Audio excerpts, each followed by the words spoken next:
Bismillah, Assalamualaikum warahmatullahi wabarakatuh. Pada kesempatan kali ini, saya akan mempresentasikan laporan hasil penelitian sebagai tugas presentasi mata kuliah Data Mining dengan judul Penerapan Algoritma A Priori untuk Analisis Pola Penjualan Obat pada Apotik. Perkenalkan, nama saya Farid Ismatullah. Saya dari kelompok 4, Program Studi Sistem Informasi Fakultas Ilmu Komputer Universitas Megariski Makassar.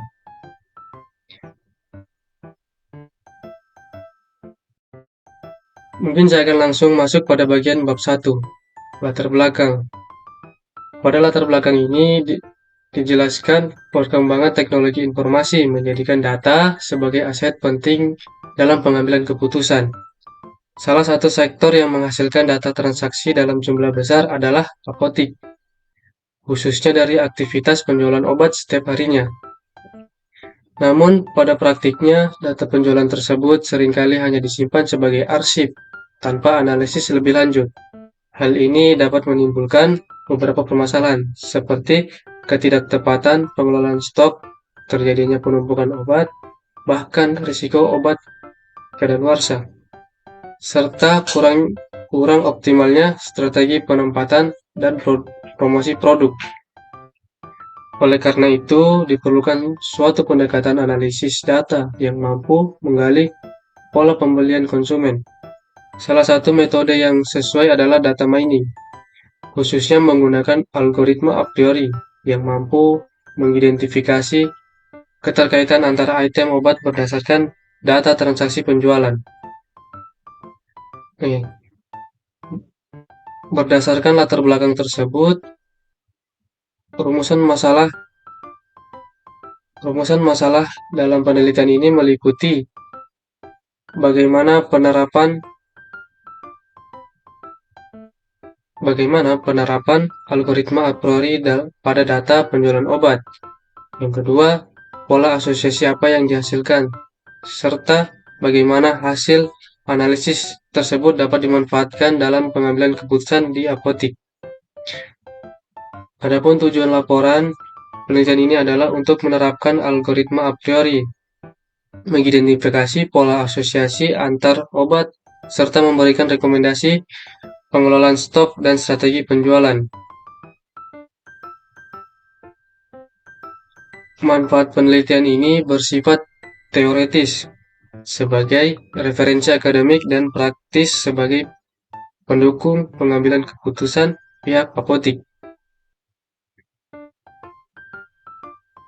Pada bagian bab 2, tinjauan pustaka. Data mining merupakan proses pengolahan data dalam jumlah besar untuk menemukan pola atau informasi tersembunyi yang bernilai. Dalam penelitian ini, data mining digunakan untuk menganalisis data transaksi penjualan obat. Salah satu teknik dalam data mining adalah association rule mining, yang bertujuan untuk menemukan hubungan antara item dalam transaksi menggunakan aturan if-then. Teknik ini menggunakan 3 parameter utama, yaitu support, confidence, dan leap. Algoritma a priori merupakan algoritma yang paling umum digunakan dalam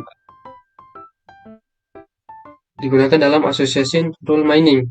Algoritma ini bekerja dengan mencari kombinasi item yang sering muncul berdasarkan nilai minimum support.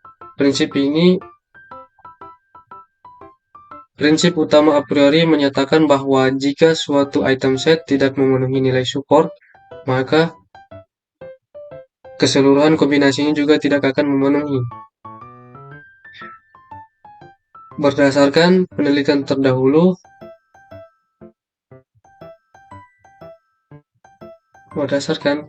dahulu,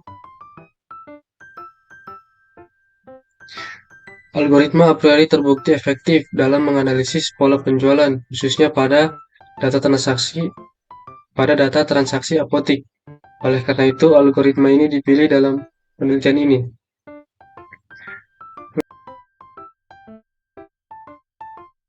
Kemudian pada bab 3, hasil dan pembahasan. Deskripsi data. Data yang digunakan dalam penelitian ini merupakan data transaksi penjualan obat pada apotek yang disimpan dalam format Microsoft Excel. Setiap transaksi berisi satu atau lebih jenis obat yang dibeli. Data kemudian dianalisis menggunakan bahasa pemrograman Python melalui platform Google Colab. Kemudian pada gambar 3.1 dapat dilihat bahwa dataset berhasil dimuat ke dalam Google Colab menggunakan bahasa pemrograman Python.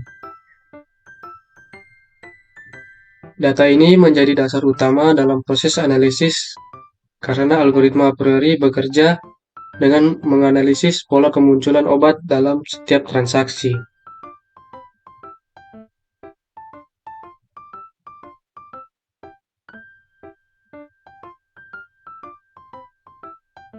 Setelah data berhasil dimuat, tahap selanjutnya adalah melakukan transformasi data transaksi. Pada tahap ini, data terlebih dahulu diubah ke dalam bentuk daftar item set, di mana setiap transaksi dipresentasikan sebagai kumpulan obat yang dibeli secara bersamaan. Pada gambar 3.2, proses transformasi data transaksi. Ditampilkan source code yang berfungsi untuk menghilangkan nilai kosong dan menyusun agar data sesuai dengan kebutuhan algoritma a priori. Transformasi ini penting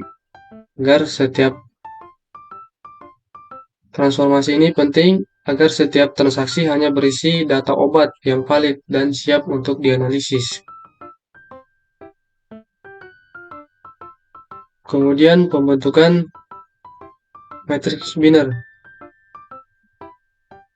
Setelah data transaksi terbentuk, langkah berikutnya adalah membentuk matriks biner menggunakan transaction encoder. Matriks biner ini mempresentasikan keberadaan suatu obat dalam transaksi, di mana nilai 1 menunjukkan obat dibeli dan nilai 0 menunjukkan obat tidak dibeli.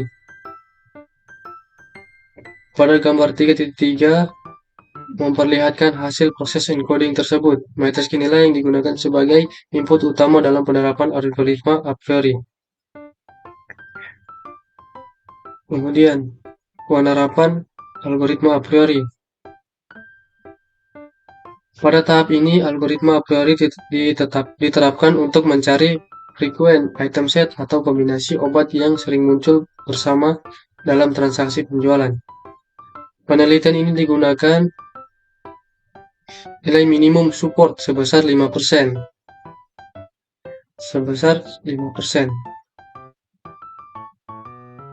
Artinya, hanya kombinasi obat yang muncul minimal 5% dari total transaksi yang akan diproses lebih lanjut. Pada gambar 3.4 menunjukkan hasil frequent item set yang diperoleh, yang menandakan adanya pola pembelian obat tertentu oleh konsumen. Pembentukan aturan asosiasi. Setelah frequent item set diperoleh, langkah selanjutnya adalah membentuk aturan asosiasi menggunakan nilai minimum confidence sebesar 60%. Aturan ini menunjukkan hubungan keterkaitan antara obat. Misal, jika konsumen membeli obat A, maka terdapat kemungkinan besar konsumen juga membeli obat B. Pada gambar 3.5 menampilkan hasil aturan asosiasi serta nilai support, confidence, dan lift yang digunakan untuk mengukur kekuatan hubungan antara obat.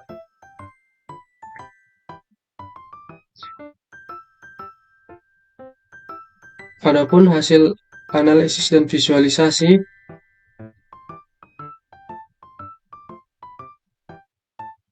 pada gambar 3.6 menunjukkan grafik 10 obat yang paling sering terjual berdasarkan data transaksi. Obat-obat dengan frekuensi tertinggi menunjukkan tingkat permintaan yang tinggi dari konsumen. Informasi ini dapat dimanfaatkan oleh pihak apotek untuk memprioritaskan ketersediaan stok serta menyusun strategi penempatan obat yang lebih efektif.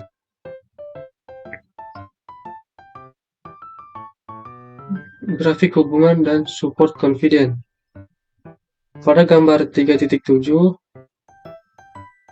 ditampilkan grafik hubungan antara nilai support dan confidence dari aturan asosiasi yang dihasilkan. Aturan dengan confidence yang tinggi menunjukkan tingkat kepercayaan yang kuat terhadap hubungan antara obat. Sedangkan support menunjukkan beberapa sering aturan tersebut muncul dalam data transaksi.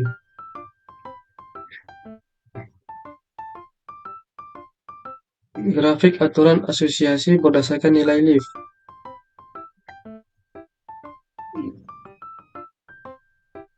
Pada gambar 3.8 memperlihatkan 10 aturan asosiasi dengan nilai lift tertinggi.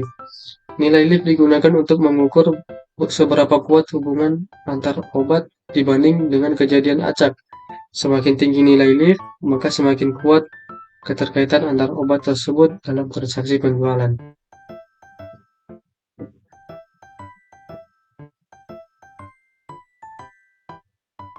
Pembahasan. Berdasarkan hasil analisis yang telah dilakukan, dapat disimpulkan bahwa algoritma a priori mampu mengidentifikasi pola pembelian obat berdasarkan data transaksi penjualan. Pola asosiasi yang memiliki nilai support, confidence, dan lift yang tinggi menunjukkan adanya keterkaitan kuat antar obat. Hasil ini dapat dimanfaatkan oleh pihak apotek sebagai dasar dalam pengelolaan stok, penataan produk, serta penyusunan strategi promosi yang lebih tepat sasaran.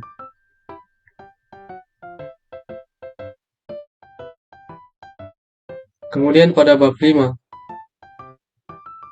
kesimpulan berdasarkan hasil analisis data penjualan obat tahun 2025 dapat disimpulkan bahwa algoritma a priori mampu mengidentifikasi pola keterkaitan antar item obat berdasarkan kemunculan yang berulang dalam data transaksi melalui tahapan pra-proses dan pembentukan association rules.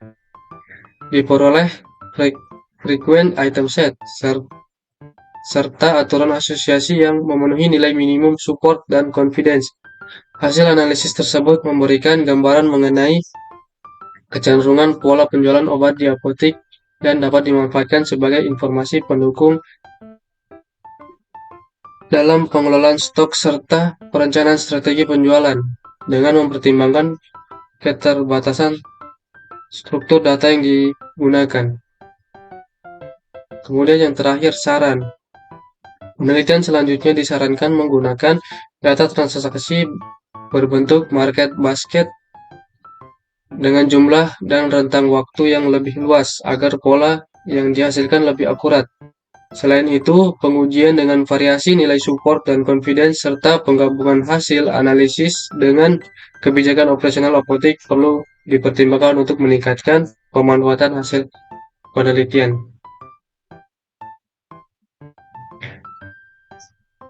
Mungkin cukup sekian presentasi dari saya, kurang lebihnya mohon dimaafkan. Wassalamualaikum warahmatullahi wabarakatuh.